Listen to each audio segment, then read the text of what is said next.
Hey my loves, இன்னைக்கு நம்ம 2026 வெளியான வாத் 2 அப்படின்ற பாலிவுட் படத்தை பத்தி தாங்க பார்க்க போறோம். இந்த படம் ஒரு தரமான ஸ்லோ பர்ன் கிரைம் த்ரில்லருங்க. வாத் பார்ட் 1 பாத்தீங்கன்னா நம்ம சேனல்ல ரிவ்யூ பண்ணிருக்கோம். பார்ட் 1 பார்த்தாதான் இந்த படம் புரியுமா அப்படின்னு கேட்டீங்கன்னா இல்ல, இது ஒரு ஸ்டாண்ட் அலோன் ஃபிலிமா தான் வந்திருக்கு. இந்த படத்தோட ஒன்லைனர் என்னன்னா, நார்த் இந்தியால ஹைலி செக்யூரான ஒரு ஜெயிலுங்க. அந்த ஜெயில எம்எல்ஏவோட தம்பியை கைதியா புடிச்சு போட்டுருக்காங்க. அந்த ஜெயிலுக்குள்ள அவனோட இன்ஃபுளுன்ஸை பயன்படுத்தி செய்யக்கூடாத அட்டூழியங்களை எல்லாம் செஞ்சுக்கிட்டு இருப்பான். திடீர்னு ஒரு நாள் அவன் மர்மமான முறையில ஜெயில காணாம போயிடுறான். ஜெயில இருந்து எஸ்கேப் அப்படின்னு சொல்லிட்டு போலீஸ்காரங்க எல்லாம் இன்வெஸ்டிகேஷன் பண்றாங்க. ஆனா அந்த இன்வெஸ்டிகேஷன்ல அவன் ஜெயில இருந்து எஸ்கேப் ஆகல அப்படின்ற மாதிரி தான் ரிப்போர்ட் வருது. அந்த எம்எல்ஏவோட அண்ணனும் பாத்தீங்கன்னா என் தம்பிக்கு என்னாச்சு, என் தம்பி எங்க அப்படின்னு சொல்லிட்டு போலீஸ்காரங்களுக்கு பயங்கரமா பிரஷர் போட ஆரம்பிக்கிறான். இந்த வழக்கை இன்வெஸ்டிகேஷன் பண்றதுக்காக புதுசா ஒரு ஆபீசர் வராரு. எம்எல்ஏவோட தம்பி கேசவன் காணாம போனதுக்கு பின்னாடி இருக்கக்கூடிய மர்மத்தை இவர் கண்டுபிடிச்சாரா இல்லையா அப்படின்றது தான் மொத்த படமே. இந்த ஒன்லைனரை கேட்கும் போது சாதாரண ஒரு கதை மாதிரி தான் உங்களுக்கு தோணும். ஒரு தரமான கிரைம் த்ரில்லர் படங்க. சோ இந்த வீடியோவை ஸ்கிப் பண்ணாம பாருங்க. நீங்க பார்த்துட்டு இருக்கிறது சரண் என்டர்டைன்மெண்ட். நான் தான் சரண். வாங்க வீடியோக்குள்ள போலாம். 1994ல மஞ்சு அப்படின்ற ஒரு பொண்ணை இரட்டை கொலை வழக்குல போலீஸ்காரங்க கைது செய்யறாங்க. வீட்டை விட்டு ஓடி வந்த 2 காதல் ஜோடிங்க ஒரு கெஸ்ட் ஹவுஸ்ல ஸ்டே பண்ணி இருந்திருக்காங்க. அந்த கெஸ்ட் ஹவுஸ்ல வச்சு இந்த மஞ்சு அவங்க 2 பேர்த்தையுமே கொலை செஞ்சுட்டு அவங்களுடைய பணம் நகை எல்லாத்தையுமே கொள்ளையடிச்சிருந்திருக்காங்க. இந்த வழக்கு கோர்ட்டுக்கு வருதுங்க. அட்வொகேட் என்ன சொல்றாரு அப்படின்னா, வீட்டை விட்டு ஓடி வந்த காதல் ஜோடிங்க அங்க இருக்கக்கூடிய ஒரு கெஸ்ட் ஹவுஸ்ல ஸ்டே பண்ணி இருந்திருக்காங்க. ராத்திரி நேரம் அவங்க ரூம்குள்ள நுழைஞ்ச இந்த மஞ்சு அவங்க 2 பேர்த்தையுமே அட்டாக் பண்ணி பணம் நகை எல்லாத்தையும் கொள்ளையடிக்கிறதுக்கு முயற்சி பண்ணி இருந்திருக்காங்க. அவங்க 2 பேருமே மஞ்சுவை தடுக்கிறதுக்கு முயற்சி செஞ்சிருக்காங்க. அந்த டைம்ல அவங்க கையில கிடைச்ச இந்த டிஃபன் கேரியரை வச்சு அவங்க 2 பேர்த்தோட மண்டையிலேயே அடிச்சே இவங்க சாவடிச்சிருந்திருக்காங்க. இது ஒரு ஓபன் அண்ட் ஷட் கேஸ் தான். இந்த மஞ்சுக்கு எதிராக ப்ரூஃப்ஸ் இருக்குது, சர்க்கம்ஸ்டன்ஷியல் எவிடன்ஸ் இருக்குது. சோ இது எல்லாத்தையுமே கன்சிடர் பண்ணி இந்த புரூட்டலான மர்டர் பண்ண இந்த பொண்ணுக்கு தக்க தண்டனை வழங்குமாறு தாழ்மையுடன் கேட்டுக்கொள்கிறேன் அப்படின்னு இந்த அட்வொகேட் சொல்றாருங்க.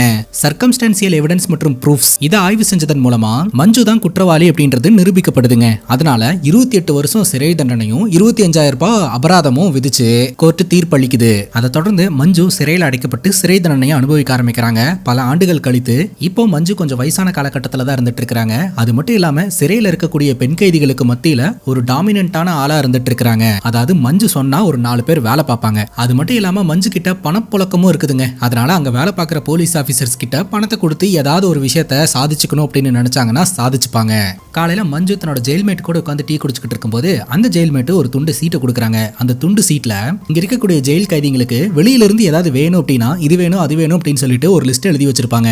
அந்த லிஸ்ட்டை மஞ்சு கிட்ட கொடுக்க மஞ்சு என்ன பண்றாங்கன்னா, ஜெயிலுக்குள்ள துணியால சுத்தப்பட்ட நிலைமையில ஒரு இடத்துல செல்போன் வச்சிருந்திருப்பாங்க, பதுக்கி வச்சிருப்பாங்க. அந்த செல்போன்ல இருந்து வெளியில இருக்கக்கூடிய சம்புநாத் அப்படின்றவருக்கு போனை போட்டு, எனக்கு நிறைய சாமான் தேவைப்படுது, லிஸ்ட் என்கிட்ட தயாரா இருக்கு அப்படின்னு சொல்ல, இன்னைக்கு ராத்திரி நான் வரேன், அப்புறம் என்னோட கனவுல அப்படின்னு சொல்லி ஆரம்பிக்கிறாருங்க. பட்டுன்னு மஞ்சு போனை கட் பண்ணிடுறாங்க. இந்த சம்புநாத் இருக்கிறார் இல்லையா, இவரு பாத்தீங்கன்னா போலீஸ் டிபார்ட்மெண்ட்ல வேலை பார்க்கக்கூடிய ஒரு நபர் தாங்க. இப்போ இந்த ஊருக்கு புதுசா ஒரு போலீஸ் ஆபீசர் வராருங்க. அந்த போலீஸ் ஆபீசர் பாத்தீங்கன்னா எல்லார்கிட்டயுமே கேஸ்ட் பார்த்து பழகக்கூடிய ஒரு நபரா இருக்கிறாருங்க. ஈவன் இவருக்காக வண்டி ஓட்டுறாரு இல்லையா, அந்த டிரைவர் கூட என்ன கேஸ்ட் அப்படின்றத கேட்டு தெரிஞ்சுக்கிட்டு தான் கைஸ் அவர் கூட டிராவல் பண்றாரு. இப்போ ஸ்டேஷனுக்கு போறாருங்க. ஸ்டேஷன்ல பெயிண்டிங் வேலையெல்லாம் நடந்துட்டு இருக்குது. அப்போ இந்த சம்புநாத் பாத்தீங்கன்னா டாக்குமெண்ட்ஸ் எல்லாம் சைன் வாங்குறதுக்காக போறாருங்க. இந்த ஆபீசர் டாக்குமெண்ட்ல சைன் போட்டு கொடுத்துட்டு நம்ம சம்புநாத் கிட்டயும் கேஸ்ட் பத்தி எல்லாம் பேசிக்கிட்டு இருப்பாருங்க.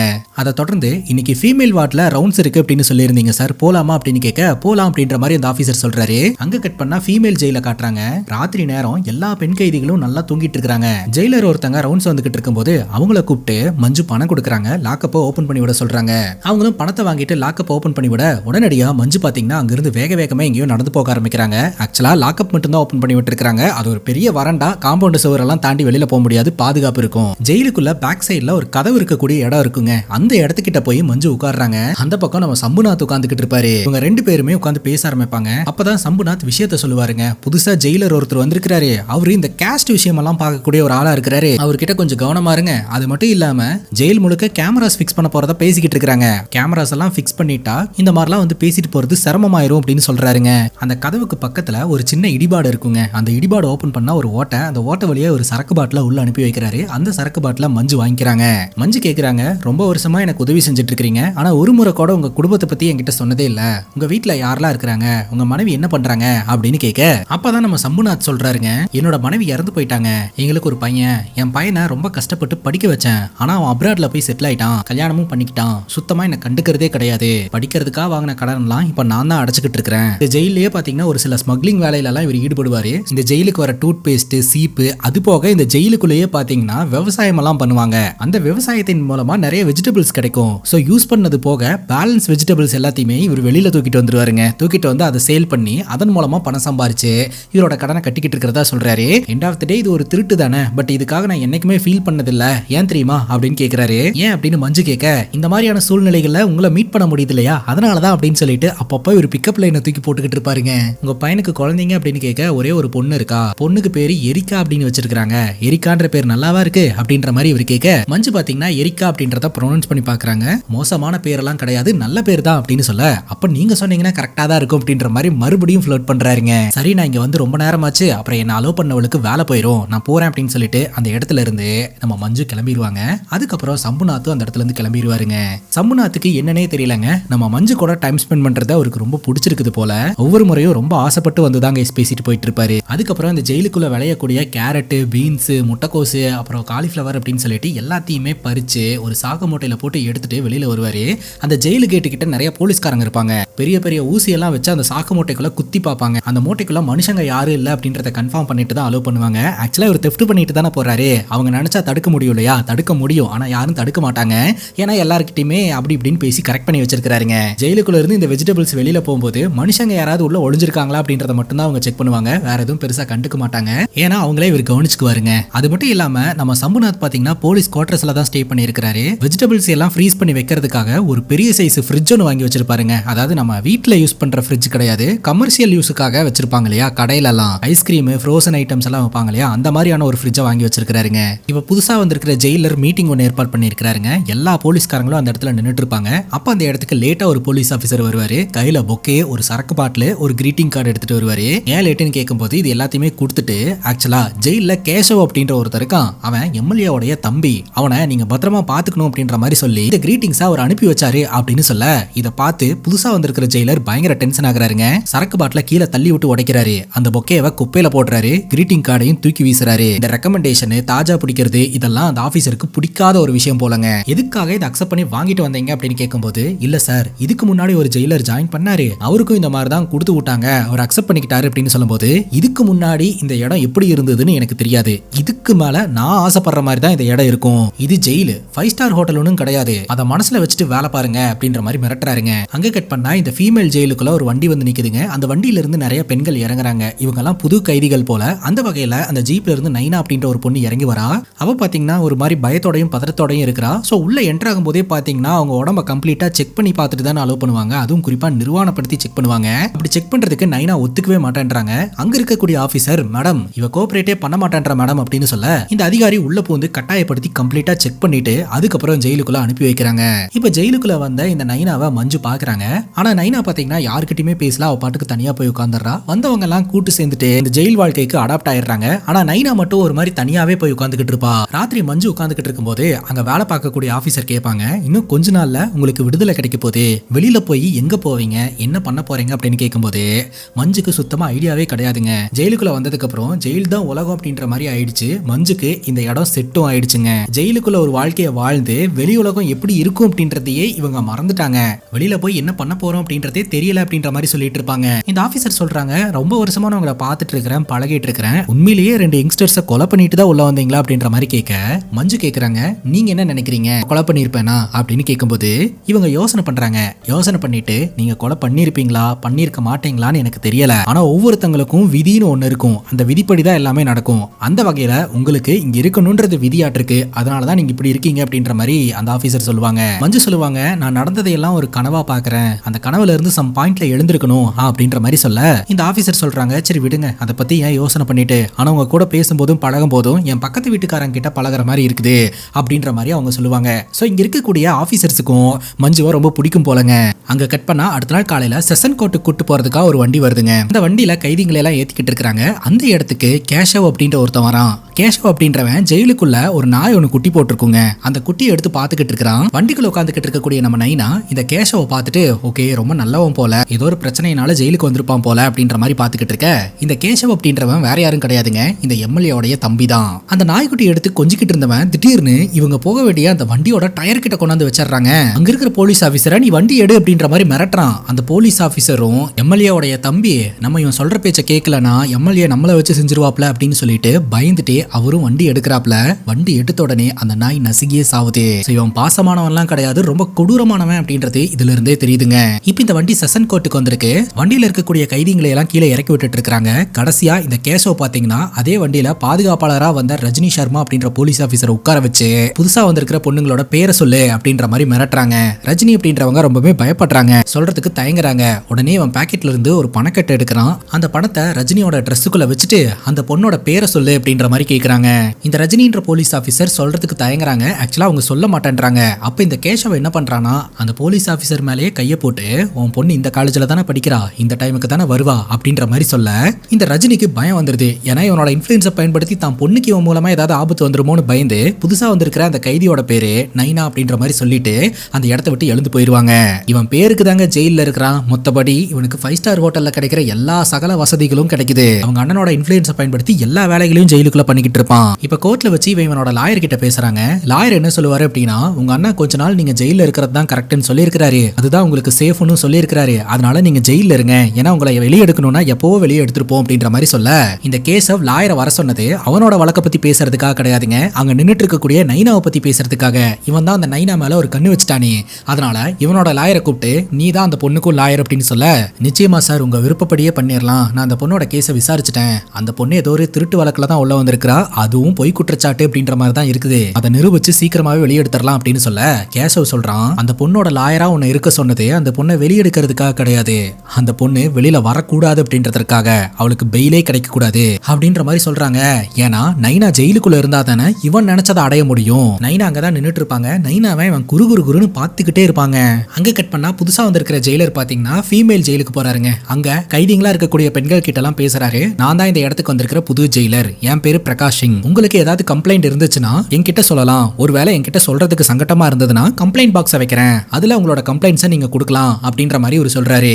ராத்திரி பெண்கள் சிறையில எல்லாருமே தூங்கிட்டு இருக்கும்போது அழுகிற சத்தம் கேட்டுக்கிட்டே இருக்குதுங்க. யார் அழுவுறா அப்படின்னு சொல்லிட்டு மஞ்சு எழுந்திருச்சு பார்த்தா ஆனா நம்ம நைனா தான் அழுதுகிட்டு இருக்கா. நைனா கிட்ட போயிட்டு உனக்கு என்னமாச்சு, ஏன் இப்படி அழுதுகிட்டு இருக்க, அது மட்டும் இல்லாம உனக்கு இன்னைக்கு பெயில் கிடைச்சிருக்கணுமே, ஏன் நீ போல அப்படின்ற மாதிரி கேட்க இவ சொல்றா என் மேல திருட்டு கேஸை போட்டு உள்ள தள்ளிட்டாங்க, ஆனா நான் எதையுமே திருட கிடையாது அப்படின்னு சொல்ல அதுக்கு மஞ்சு சொல்றாங்க இங்க வரவங்க எல்லாம் இதைத்தான் சொல்லுவாங்க அப்படின்ட்டு. நைனா சொல்றா நான் உண்மையை தான் சொல்றேன், நான் எந்த தப்பும் செய்யல, எனக்கு இங்க இருக்கிறதுக்கே ரொம்ப பயமா இருக்குது அப்படின்னு சொல்ல அதுக்கு மஞ்சு சொல்றாங்க அப்படிதான் இருக்கும், போக போக எல்லாமே சரியாயிரும் அப்படின்ற மாதிரி சமாதானப்படுத்துறாங்க. நைனா அழுதுகிட்டே இருப்பா. இப்ப இந்த கேஷவ் இருக்கிறான் இல்லையா, அவன் ஆண்கள் சிறையில இருப்பாங்க. சோ அங்க இருக்கக்கூடிய எல்லாருமே கண்ட்ரோல் பண்ணிக்கிட்டு இருப்பான். அது மட்டும் இல்லாம ஒரு வயசானவரை கூப்பிட்டு இவனுடைய ட்ரெஸ் எல்லாம் துவைச்சு தர சொல்லிக்கிட்டு இருப்பான். அந்த வயசானவரும் துவைச்சு கொடுத்துக்கிட்டு இருப்பாருங்க. அந்த வயசானவரை கூப்பிட்டாலோ இல்ல ஏதாவது சொன்னாலோ அவர் கொஞ்சம் ஸ்லோவா தாங்க ரெஸ்பான்ஸ் பண்ணுவாரு. அதற்கான காரணம் என்னன்னா அவருக்கு காது கேட்காதுங்க. அந்த ஆள் இந்த வயசான காலத்துல எனத்தை செஞ்சுட்டு உள்ள வந்தான்னு தெரியல, அவனை கூப்பிட்டு இங்க வா, இங்க வந்து நில்லு அப்படின்றான். தட்டு மாதிரி வந்து நிக்கிறாப்ல. ஏன் கூப்பிட்டா திரும்ப மாட்டையா அப்படின்ற மாதிரி கேட்க அந்த ஆளுக்கு காது கேட்கலங்க. ஏன்டா உனக்கு தான் காது கேட்க மாட்டேதுல்ல, மூக்கும் சரியா வேலை செய்ய மாட்டேது, இந்த பிரச்சனையெல்லாம் வச்சுக்கிட்டு வாழணுமா அப்படின்னு சொல்லிட்டு அந்த ஆளை போட்டு அடின்னு அடிக்கிறாங்க.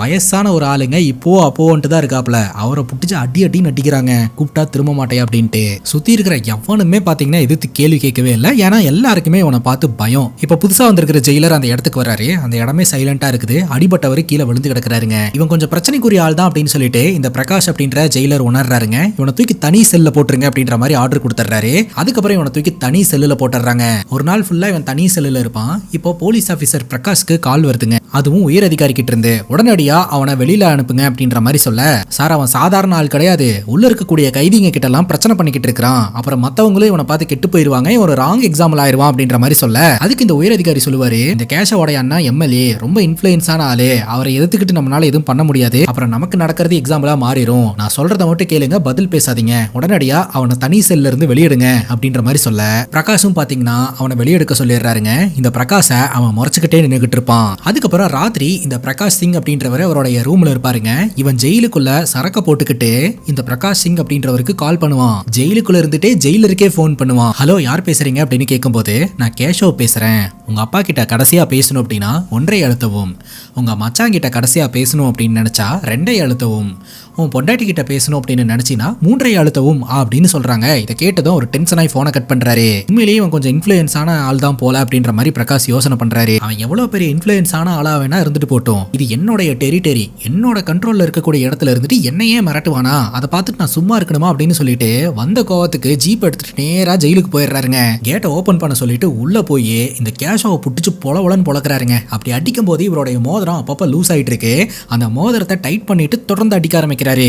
ஒரு கட்டத்துக்கு மேல ஒரு கையில இருக்கிற மோதிரமே கலண்டு விழுந்துருதுங்க. இப்ப லாக் பண்ணுங்க அப்படின்னு சொல்லிட்டு அவர் அந்த இடத்துல இருந்து கிளம்பிடுறாரு. அங்க கட் பண்ணா பெண்கள் சிறையை நம்ம கிட்ட காட்டுறாங்க. மஞ்சு பாத்தீங்கன்னா ஜெயிலுக்குள்ள டைம் பாக்குறதுக்காக கையில கட்டுற வாட்ச் ஒன்று வச்சிருப்பாங்க. அதுல ரொம்ப நேரமா டைம் பார்த்துக்கிட்டே இருப்பாங்க. அதுக்கப்புறம் என்னவோ அவங்களுக்கு தோணும். அங்க பாதுகாப்பு பணியில இருக்கிற போலீஸ் ஆபீசர் கிட்ட எனக்கு கொஞ்சம் ஓபன் பண்ணி விடுறியா, எனக்கு ஒரு மாதிரி இருக்கு அப்படின்னு சொல்ல அவங்களும் ஓபன் பண்ணி விடுவாங்க.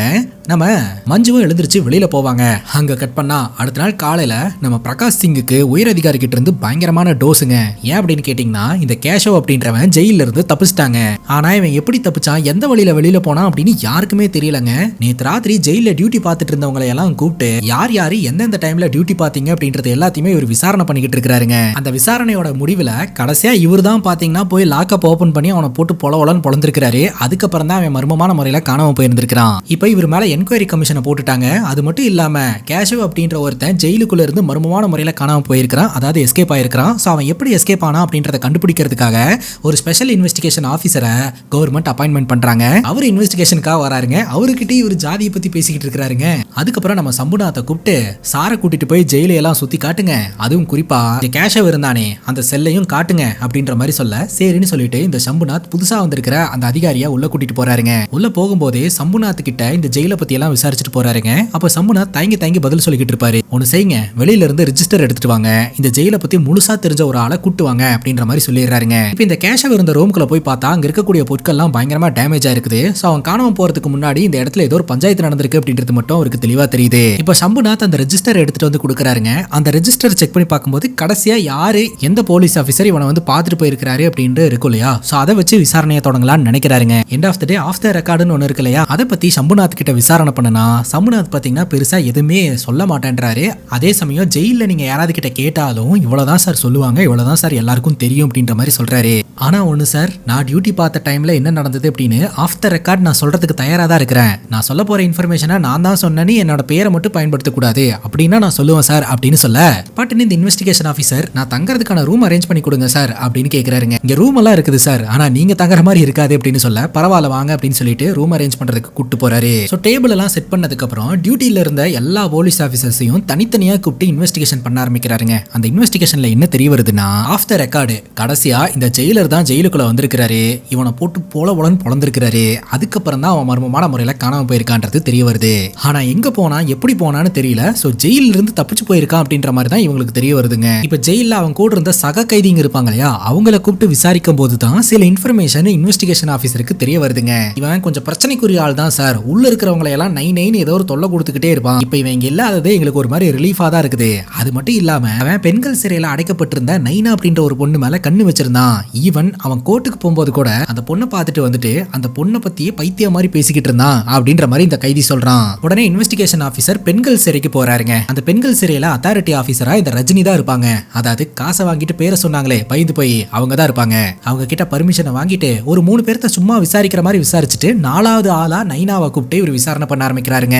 உனக்கு கேஷவ் அப்படின்ற ஆளை தெரியுமாமா அப்படின்னு கேட்க அதுக்கு இந்த நைனா சொல்றா, எனக்கு தெரியாது சார், ஒரு முறை எங்க 2 பேர்த்தையும் ஒரே வண்டியில தான் கோர்ட்டுக்கு கூட்டு போனாங்க, அப்பதான் அவனை பத்தி எனக்கு தெரிய வந்தது. அப்புறம் எனக்கு பெயில் கிடைக்கல சார், 2 பேரும் திரும்ப அதே வண்டியில ரிட்டர்ன் வந்துட்டோம், அவ்வளவுதான் சார் எனக்கு அவனை பத்தி தெரியும் அப்படிங்கும் போது இன்வெஸ்டிகேஷன் ஆபீசர் சிரிச்சிட்டே இன்வெஸ்டிகேஷன் பண்றாருங்க.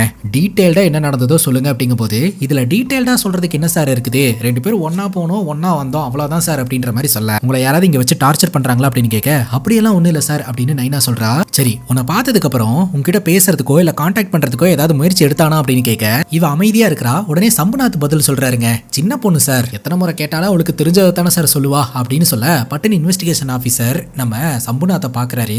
இவர் அப்படியே பம்பறாருங்க. உடனே அவர் எழுந்திருச்சு அந்த இடத்துல இருந்து கிளம்பிடுறாரு. இப்ப ஜெயிலுக்குள்ள டியூட்டி பார்க்கக்கூடிய அதிகாரிகள்லாம் கடும் குளிர் தாங்க முடியாம அங்க பாத்தீங்கன்னா நெருப்பு மூட்டி ரவுண்டா உட்காந்துக்கிட்டு இருப்பாங்க.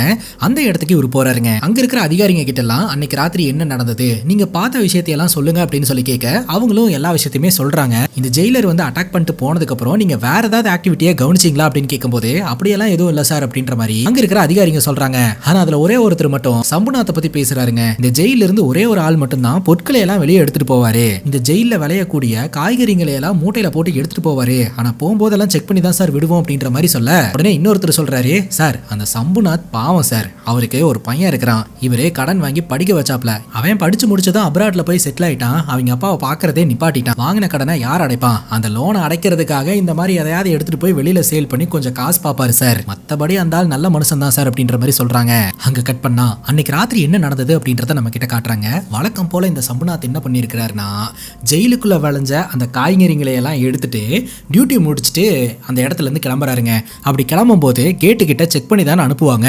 அங்க இருக்கிற ஒரு போலீஸ் ஆபீசர் ஒரு ஊசியை வச்சு பொறுமையா குத்திக்கிட்டு இருப்பாருங்க. பட்டுன்னு இந்த சம்புநாத், என்னங்க இப்படி எல்லாம் செக் பண்ணிக்கிட்டு இருக்கிறீங்க, இங்க பாருங்க, இது காலிஃபிளவர், இது கேரட், இது பீன்ஸ், எப்படி தெரியுமா குத்தி பார்க்கணும் அப்படின்னு சொல்லிட்டு அந்த ஊசியை வாங்கி பட்டு பட்டு பட்டுன்னு அந்த மூட்டையில குத்த ஆரம்பிச்சிடுறாருங்க.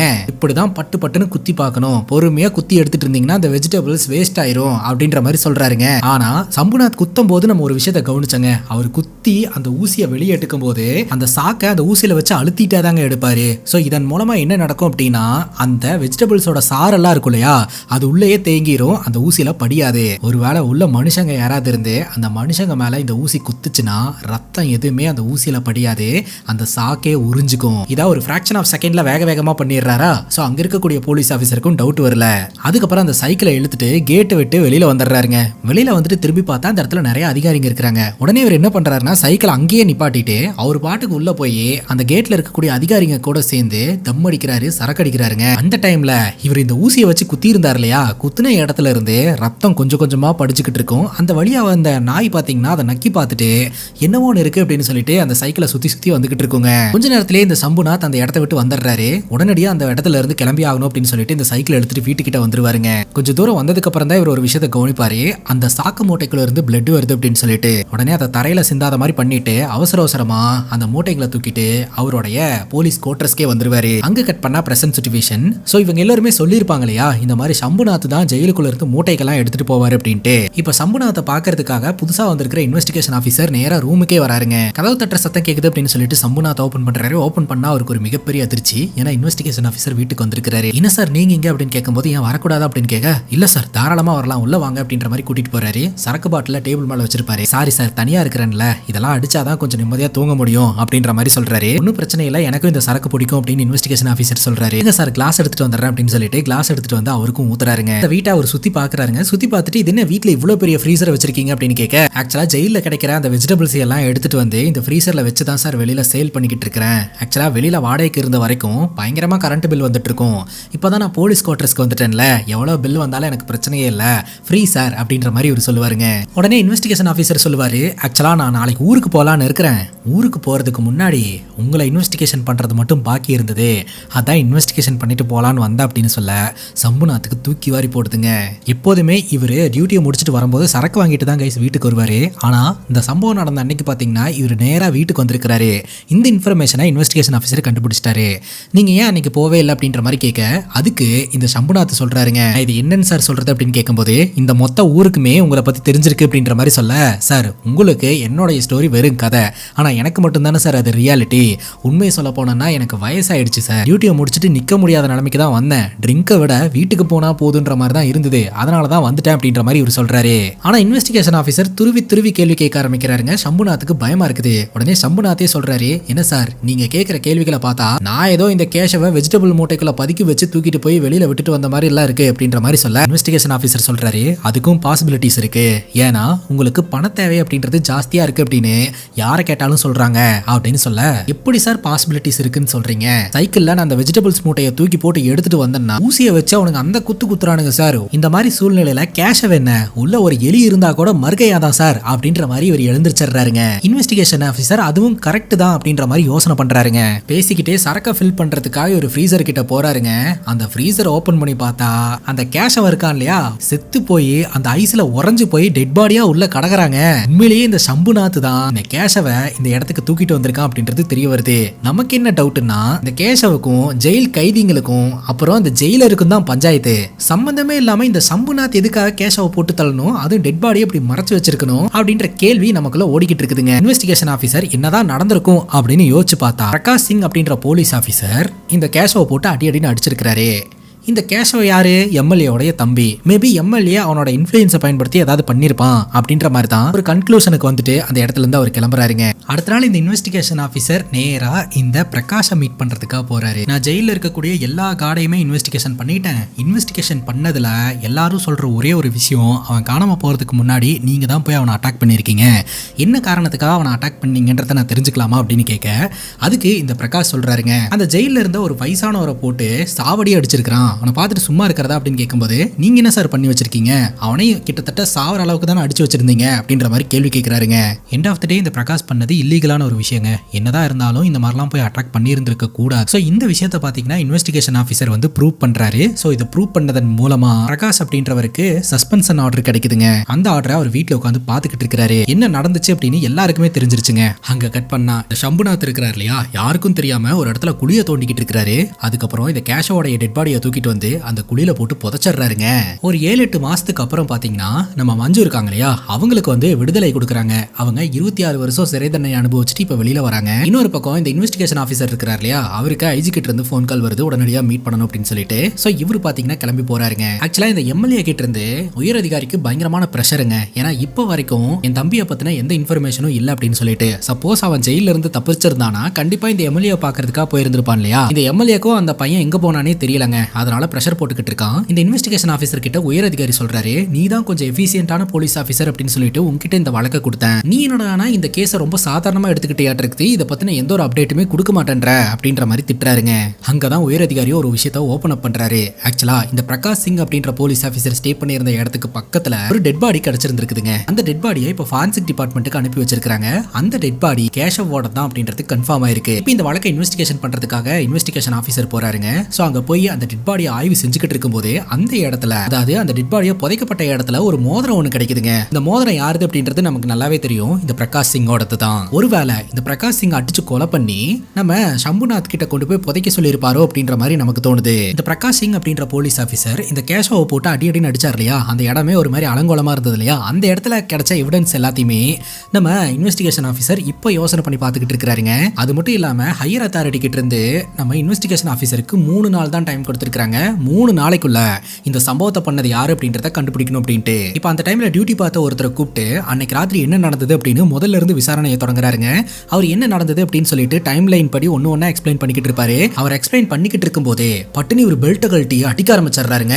நீங்க ஏதோ ஒரு விஷயத்த சொல்ல மறந்துட்டீங்கன்னு நினைக்கிறேன், அதை சொல்லுங்க அப்படின்ற மாதிரி சொல்ல, சார் நான் எதையுமே மறக்கல, நான் நடந்ததை தான் சொல்றேன் அப்படிங்கும் போது, எல்லாத்தையும் சொன்னீங்க ஆனா கேஷவ் எப்படி செத்தான் அப்படின்றத சொல்லவே இல்லை அப்படிங்கும் போது, கேஷவ் செத்துட்டானா அப்படின்ற ஷாக்கிங் டோன்லயே அவர் பாப்பாருங்க. பிரகாஷ் சிங் தங்கியிருந்த வீட்டுக்கு பக்கத்துல தான் டெட் பாடி கிடைச்சிருக்குது. சோ நீங்க தான் அவருக்கு உதவி செஞ்சிருக்கீங்க அப்படின்ற மாதிரி ஒரு விசாரணை பண்றாரு. இப்ப அடிச்சு விசாரணை பண்ணிட்டு இருக்காரு இல்லையா, இந்த ஆபீசர் தான் பாத்தீங்கன்னா எப்போதுமே கேஷவ் கூட இருந்திருக்காரு. ஆனா இவர் என்ன சொல்றாருன்னா, நான் பார்க்கும்போது கேஷவ் சாகவெல்லாம் கிடையாது, கேஷவ் உயிரோட தான் இருந்தான், நான் யாரை காப்பாத்தணும்னு நினைக்கல சார், எனக்கு தெரிஞ்ச எல்லாத்தையுமே சொல்லிட்டேன் சார் அப்படின்ற மாதிரி சொல்றாருங்க. இவர் அடிச்சு விசாரணை பண்ணதுக்கு அப்புறம் ஒரு மிஸ்ஸிங் பாயிண்ட சொல்றாருங்க. அது என்ன அப்படின்னா, பிரகாஷ் சிங் அடிச்சுட்டு போனதுக்கு அப்புறம் இவன் யாருக்கோ கால் பண்ணி பேசினா, அது ஃபீமேல் வார்ட்ல ஒர்க் பண்ணக்கூடிய ரஜினி மேடம் அப்படின்னு நினைக்கிறேன், அவங்க என்ன பேசினாங்கன்னு எனக்கு தெரியல, என்ன அவன் செல்லுல இருந்து வெளியே அனுப்பிட்டான், அதுக்கப்புறம் என்ன நடந்ததுன்னு எனக்கு தெரியல அப்படின்ற மாதிரி இவரு சொல்றாருங்க. மேபி அந்த டைம்ல ரஜினி மேடத்துக்கிட்ட போன் பேசிட்டு ரஜினி மேடத்தை பாக்குறதுக்காக ஃபீமேல் செல்லுக்கு போறதுக்கு வாய்ப்பு இருக்குது அப்படின்ற மாதிரி இவர் சொல்றாருங்க. இப்போ இந்த வழக்குல ஒரு லீடு கிடைக்குது, அதுதான் இந்த ரஜினி மேடம். இந்த ரஜினி மேடத்தை விசாரணை பண்றதுக்காக இன்வெஸ்டிகேஷன் ஆஃபீஸர் வீட்டுக்கே போயிடுறாருங்க. ஆரம்பத்துல இந்த ரஜினி மேடம் பெருசா எதுவுமே சொல்ல மாட்டேன்றாங்க, நார்மலான பதில மட்டும் தான் சொல்லிக்கிட்டு இருப்பாங்க. அவன் இந்த நைனா மேல இன்ட்ரெஸ்ட் காமிச்சுக்கிட்டு இருந்தான், அதுக்காக மட்டும் தான் எனக்கு கால் பண்ணி பேசுவான் அப்படின்ற மாதிரி சொல்லிக்கிட்டு இருப்பாங்க. அதுக்கப்புறம் தாங்க விஷயம் தெரிய வந்திருக்குது. ரஜினி மேடம் டியூட்டியை முடிச்சுட்டு போனதுக்கு அப்புறம் இவன் போன் பண்ணி எனக்கு நைனா உடனே வேணும் அப்படின்ற மாதிரி மிரட்டி இருந்திருக்கான். இவங்க முடியாது அப்படின்னு சொன்னதுக்கு பொண்ணு சும்மா விட மாட்டேன் அப்படின்ற மாதிரி மிரட்டி இருந்திருக்கான். அதுக்கு பயந்து இந்த நைனாவை பாத்தீங்கன்னா இவன் கூட தனியா இருக்க வைக்கிறதுக்காக செல்லுக்குள்ள இருந்து ரஜினி மேடம் கூட்டிட்டு வந்திருக்காங்க. ஆக்சுவலா ஆண்கள் செல்லுக்கும் பெண்கள் செல்லுக்கும் காமனான ஒரு பில்டிங் இருக்கும் போலங்க, அந்த பில்டிங் குள்ள தான் இவங்க 2 பேர்த்த அனுப்பி வச்சிருந்திருக்காங்க. கொஞ்ச நேரத்துக்கு அப்புறம் இந்த நைனாவை அந்த இடத்துல இருந்து கூட்டிட்டு வந்து திரும்பவும் செல்லுக்குள்ள விட்டுட்டு நான் வீட்டுக்கு கிளம்பிட்டேன் அப்படின்ற மாதிரி இவங்க சொல்றாங்க. இப்படி ஒரு காரியத்தை பண்ணதுக்கு உங்களுக்கு வெக்கமா இல்லையா அப்படின்ற மாதிரி இன்வெஸ்டிகேஷன் ஆஃபீஸர் கேட்கிறாரு. அப்பதான் ரஜினி சொல்றாங்க, இதை அவங்க ஆசைப்பட்டெல்லாம் பண்ண கிடையாது, அவனுடைய மிரட்டலுக்கு பயந்து தான் இவங்க இதை செஞ்சிருக்காங்க. ஆக்சுவலா ரஜினி மேடமோட கணவர் இறந்து போயிட்டாங்க. இந்த கேஷவ் பாத்தீங்கன்னா ரஜினி மேடத்துக்கு உதவி செய்யற மாதிரி தான் ரஜினி மேடத்துக்கு கூட ஃப்ரெண்ட்ஷிப்பை பில்ட் பண்ணி இருந்திருக்கான். அதுக்கப்புறம் ரஜினி மேடத்துக்கிட்டே அத்துமீறல் எல்லாம் ஈடுபட்டு அவங்கள அந்த ஒரு ரிலேஷன்ஷிப்ல வச்சுக்கிட்டான். அதுக்கப்புறம் உன்னோட பொண்ணை சும்மா விட மாட்டேன்னு மிரட்டி அவனோட காரியத்தை சாதிச்சுக்கிட்டு இருந்திருக்காங்க. பொண்ணோட வாழ்க்கையை மனசுல வச்சுக்கிட்டு தான் அவனுக்கு பயந்து நான் இந்த விஷயத்த பண்ண சார் அப்படின்ற மாதிரி ரஜினி மேடம் சொல்றாங்க. அந்த ரூம்குள்ள இருந்தது நைனா தான் கரெக்டா, அதனால நைனாவை நான் விசாரிக்கணும் அப்படின்ற மாதிரி சொல்லிட்டு இன்வெஸ்டிகேஷன் ஆஃபீஸர் போறாரு. இப்ப நைனா பாத்தீங்கன்னா ஜெயில இல்லங்க, வெளியில தான் இருக்காங்க. கேஷவ் இருக்கிற வரைக்கும் தான் அவனோட இன்ஃப்ளூயன்ஸை பயன்படுத்தி நைனாவை ஜெயில இருக்க வச்சுக்கிட்டு இருந்தான்.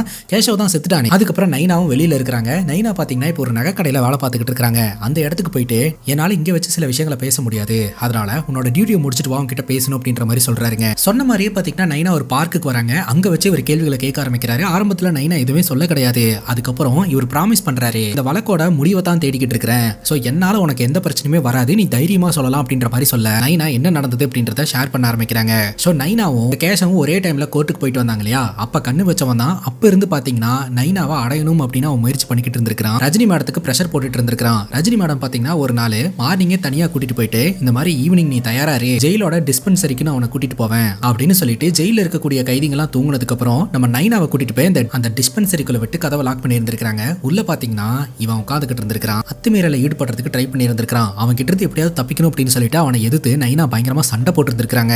தக்காளி அங்கதாங்க ஒரு சம்பவம் நடக்குது. அது என்ன அப்படின்னு பாத்தீங்கன்னா இந்த மஞ்சு இருக்காங்க இல்லையா, நைனாவை கூட்டிட்டு போனதை பாத்துட்டாங்க.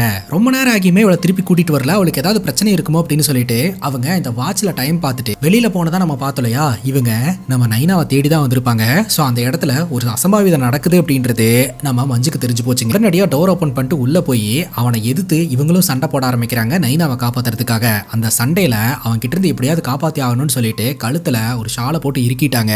அப்படி இருக்குனதுல அவன் செத்துட்டாங்க. சரி, யார் அந்த மஞ்சு அப்படின்னு சொல்லி கேட்கும்போது அவங்க ஒரு 26 வருஷம் சிறை தண்டனை வாங்கிட்டு உள்ள வந்தவங்க அப்படின்னு சொல்ல, அவங்க இப்ப எங்க அப்படின்னு கேட்கும்போது அவங்க தண்டனை காலம் முடிச்சுட்டு வெளியில போயிட்டாங்க. ஆனா அவங்க எங்க போனாங்க என்ன ஆனாங்கன்னு யாருக்குமே தெரியலங்க. ஆனா மஞ்சுக்கு உள்ள ஹெல்ப் பண்ணிட்டு இருந்த ஆளுங்களா இருந்தாங்க இல்லையா, அவங்களுக்கு மஞ்சு இப்ப எங்க இருக்காங்கன்னு தெரியும். அவங்க கிட்ட டைரக்டா போய் கேட்டா சொல்ல மாட்டாங்க அப்படின்னு சொல்லிட்டு இன்டைரக்டா மஞ்சு ஜெயில இருக்கும்போது அங்க டியூட்டி பார்த்துட்டு இருந்த ஒரு ஜெயிலர் கிட்ட போயிட்டு நான் மஞ்சுவோட பிளேஸ்ல இருந்து வந்திருக்கேங்க அப்படின்ற மாதிரி இவர் சொல்றாரு. ஓ, நீங்க இந்த பிளேஸ்ல இருந்து வந்திருக்கீங்களா அப்படின்னு சொல்லிட்டு பட்டுன்னு அந்த ஊர் பேரை சொல்லிடுறாங்க. சோ இவருக்கு தெரிஞ்சு போச்சு மஞ்சு இந்த ஜெயில இருந்து ரிலீஸ் ஆனதுக்கு அப்புறம் ஒரு மலைப்பகுதியில போயிட்டு டீ கடை வச்சு பொழைச்சிக்கலான்னு தான் இருந்திருக்காங்க அப்படின்ட்டு இப்போ அந்த இடத்த நோக்கி இவர் டிராவல் பண்ண ஆரம்பிக்கிறாருங்க. ஃபைனலி அந்த இடத்துக்கு போனதுக்கு அப்புறம் தான் தெரிய வருது மஞ்சு அங்கதான் இருக்கிறாங்க. மஞ்சு கூட நம்ம சம்புநாத்தும் இருக்கிறாரு. இந்த லேடி ஒரு கொலையை பண்ணி இருக்கிறாங்க. இந்த லேடிக்கு சப்போர்ட் பண்ணி அந்த கொலையை நீங்க மறைச்சிருக்கீங்க இல்லையா அப்படின்னு சொல்லி கேட்கும்போது தான் விஷயமே தெரிய வந்திருக்குதுங்க. அவன் ரொம்ப மோசமா பாத்தீங்கன்னா நம்ம மஞ்சுவை அட்டாக் பண்ணி இருந்திருக்கான். விட்டுருந்தா மஞ்சுவை கொலையே பண்ணி இருந்திருப்பான். தன்னோட உயிரை காப்பாத்திக்கணும் அப்படின்றதுக்காக தான் இந்த கேஷவை அவங்க அட்டாக் பண்ணி இருந்திருப்பாங்க.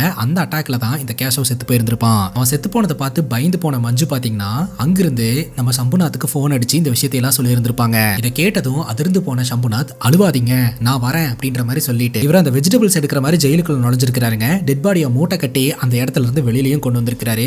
அதுக்கப்புறம் என்னென்னலாம் நடந்தது அப்படின்னு நமக்கே தெரியும் இல்லையா. இது எல்லாத்தையும் கேட்டு முடிச்ச இன்வெஸ்டிகேஷன் ஆஃபீஸர் இப்ப நீங்களா கிளம்பி வரீங்களா இல்ல போலீஸை வர சொல்லட்டுமா அப்படின்னு கேட்க, அப்போ நம்ம சம்புநாத் ஒரு தாறுமாறான ட்விஸ்ட் வைக்கிறாருங்க. நீங்க தோண்டி எடுத்தீங்களே டெட் பாடி, அதை எந்த இடத்துல இருந்து தோண்டி எடுத்தீங்க? பிரகாஷ் சிங் தங்கி இருந்த அந்த வீட்டு பக்கத்துல தானே தோண்டி எடுத்தீங்க. ஆக்சுவலா அந்த இடத்துல கன்ஸ்ட்ரக்ஷன் நடக்க போது கூடி சீக்கிரம் தோண்டுவாங்க அப்படின்னு தெரிஞ்சுதான் நான் அந்த இடத்துல புதைச்சேன். தப்பிக்கணும்னு நினைக்கிறவன் கண்டிப்பா இப்படி எல்லாம் பண்ண மாட்டான், அது உங்களுக்கே தெரியும் அப்படின்னு சொல்ல, ஆமா எதுக்காக இதை பண்ண அப்படின்னு சொல்லி கேட்கும்போது பிரகாஷ் சிங் அப்படின்ற போலீஸ் ஆபீசரை ஃப்ரேம் பண்றதுக்காக தான் கைஸ் இதை பண்ணியிருக்காரு. இதுக்கு டெட் பாடி கூட மோதிரம் கூட கிடைச்சிருக்குமே அப்படின்னு சொல்லி கேட்கும்போது ஆமா அப்படின்னு இன்வெஸ்டிகேஷன் ஆபீசர் சொல்றாரு. ஆக்சுவலா இந்த கேஷவை அடின்னு அடிச்சார் இல்லையா, அடிக்கும் போது அந்த மோதிரம் கீழே விழுந்திருக்குங்க. அந்த மோதிரத்தை எடுத்துட்டு போய் டெட் பாடி கிட்ட போட்டு விட்டது இந்த சம்புநாத் தான். சம்புநாத் பாத்தீங்கன்னா பிரகாஷ் சிங் தான் மர்டரர் அப்படின்னு ஃப்ரேம் பண்றதுக்காக தான் இதெல்லாம் பண்ணதா வந்து சொல்றாரு. யாருக்காக? நம்ம மஞ்சுக்காக. இந்த அம்மாவை இன்னசென்ட் ஆக்கிறதுக்காக. அந்த ஆளை கொலையாளியா நீ ப்ரோட்ரைட் பண்ண பாத்தியா அப்படின்னு சொல்லி கேட்கும்போது அப்பதான் சம்புநாத் சொல்றாரு, யார் இன்னசென்ட்? 2 கொலையை செஞ்சவர் அந்த பிரகாஷ் சிங் அப்படின்ற போலீஸ் ஆபீசர் 2 கொலையை செஞ்சுக்கிட்டு இன்னுமே போலீஸ் ஆபீசரா வாழ்ந்துகிட்டு இருக்காரு அப்படின்றாரு. தக்காளி அங்கதாங்க ஒரு தாறுமாறான ட்விஸ்ட் வைக்கிறாங்க. இந்த பிரகாஷ் சிங்குக்கு ஒரு பொண்ணு இருந்திருக்குதுங்க. அந்த பொண்ணு பாத்தீங்கன்னா ஒரு பையனை காதலிச்சு ஓடி போயிட்டா. அவங்க ஓடி போன விஷயத்த தெரிஞ்சுக்கிட்ட இந்த பிரகாஷ் சிங் என்ன பண்ணிருக்காருன்னா அந்த இடத்துக்கு வந்து பொண்ணை போட்டு அட்டின்னு அடிச்சிருந்திருக்காரு. அந்த பொண்ணு கடைசி வரைக்கும் எனக்கு அந்த பையன் தான் வேணும்னு ஸ்ட்ராங்கா சொல்லி இருந்திருக்கா. அதனால பொண்ணையும் பையனையும் அடிச்சே சாவடிச்சிருந்திருக்காருங்க. இந்த சத்தத்தை கேட்டு அந்த இடத்துக்கு ஒரு பெண் ஓடி வந்திருந்திருக்கா. டோரை ஓபன் பண்ணி அங்க என்ன நடந்தது அப்படின்றத பாத்துட்டா. அந்த பொண்ணு வேற யாரும் கிடையாதுங்க, இப்ப சம்புநாத் பக்கத்துல உட்காந்துக்கிட்டு இருக்காங்களே மஞ்சு அவங்க தான் அந்த சம்பவத்தை நேர்ல பாத்துட்டாங்க அப்படின்னு சொல்லிட்டு அவங்களுக்கு எதிராகவே சாட்சியத்தையும் ஆதாரத்தையும் ரெடி பண்ணி இந்த பிரகாஷ் சிங் இருக்கிறார் இல்லையா மஞ்சுவை உள்ள தள்ளிட்டாங்க. செய்யாத தப்புக்கு மஞ்சு 26 வருஷம் சிறை தண்டனை அனுபவிச்சுட்டு இப்பதான் வெளியில வந்திருக்காங்க. இந்த விஷயத்த சொல்லவும் இன்வெஸ்டிகேஷன் ஆபீசருக்கு பயங்கர ஷாக்கிங்கா இருக்குது. ஏன்னா அதிகாரத்தை கையில வச்சுக்கிட்டு 2 கொலையை பண்ணது மட்டும் இல்லாம ஒரு பெண்ணோட வாழ்க்கையே அழிச்சிருக்கிறாரு அப்படின்ட்டு ஒரு பொய் எவிடன்ஸ் வச்சு தானே மஞ்சு அவர் உள்ள தள்ளினாரு. அதனாலதான் அதே மாதிரி மோதிரத்தை எவிடன்ஸா அந்த இடத்துல வச்சிருக்காங்க. பிரகாஷ் சிங் தான் இந்த கேஸவை கொன்னான்ட்டு இன்வெஸ்டிகேஷன் ஆபீசர் பாத்தீங்கன்னா இவங்க 2 பேர்த்த அப்படியே விட்டுட்டு அந்த இடத்துல இருந்து கிளம்பி போயிடுறாரு. நேரா பிரகாஷ் சிங்க போய் மீட் பண்றாரு. கேஷவ கொலை பண்ணது நீங்க தான் அப்படின்ற மாதிரி சொல்றாரு. நான் தான் கொலை பண்ணேன் அப்படின்றதுக்கு என்ன ஆதாரம் இருக்கு அப்படிங்கும் போது இவர் அந்த மோதிரத்தை எடுத்து வைக்கிறாருங்க. இதுவே போதும் உள்ள தள்ளுறதுக்கு அப்படின்னு சொல்லிட்டு பிரகாஷ் சிங்க உள்ள தள்ளிடுறாங்க. கத்தி எடுத்தவனுக்கு கத்தியில தான் சாவுன்னு சொல்லுவாங்க இல்லையா, அந்த மாதிரி தான் கைஸ் பிரகாஷ் சிங் ஒருத்தங்களுக்கு என்ன செஞ்சாரோ அது அப்படியே அவருக்கு நடந்துருது. இதோட இந்த படம் முடியுதுங்க. இந்த படத்தை பத்தி நீங்க என்ன நினைக்கிறீங்க அப்படின்னு உங்களோட கருத்தை கமெண்ட் செக்ஷன்ல பதிவு பண்ணுங்க. அண்ட் இதே மாதிரி வேற எதனா படத்தை பத்தி பேசணும் அப்படின்னு நினைச்சாலும் படத்தோட பேரை கமெண்ட் செக்ஷன்ல சொல்லுங்க. இதே மாதிரி வேற ஒரு நல்ல வீடியோல வந்து சந்திக்கிறேன். Love you guys, take care and cheers.